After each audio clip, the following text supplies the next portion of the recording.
Bugun bozorga bordim, issiq nonning hidi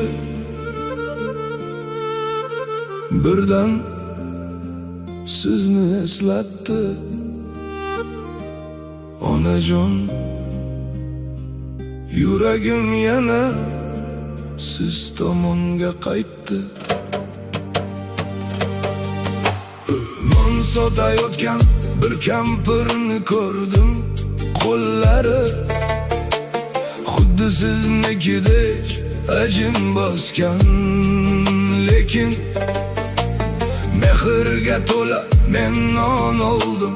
U kulib, bolam dedi shu birgina so'z ko'zlarimni nam qildi.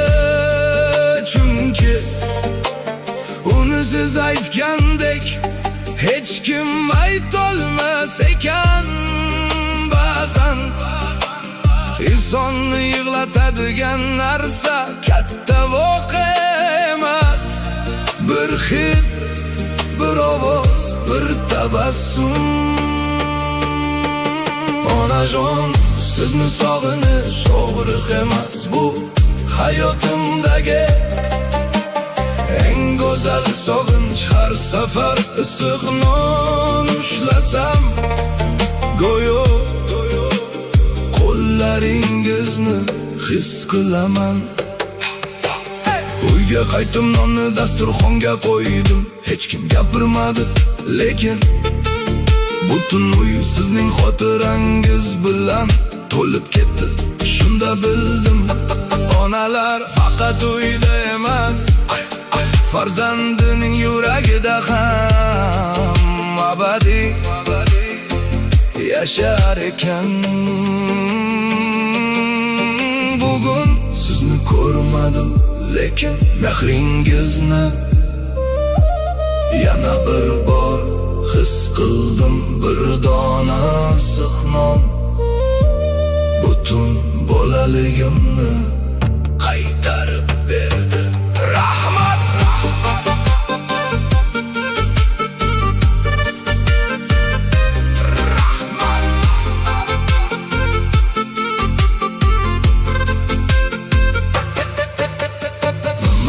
Onajon, siz bergan mehr hali ham meni sutmoqda. Vaqt o'tadi, yillar o'tadi, lekin sizning bolam degan ovozingiz hech qachon sonmaydi. Onajon,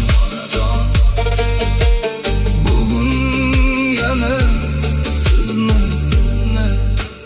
juda sog'indim.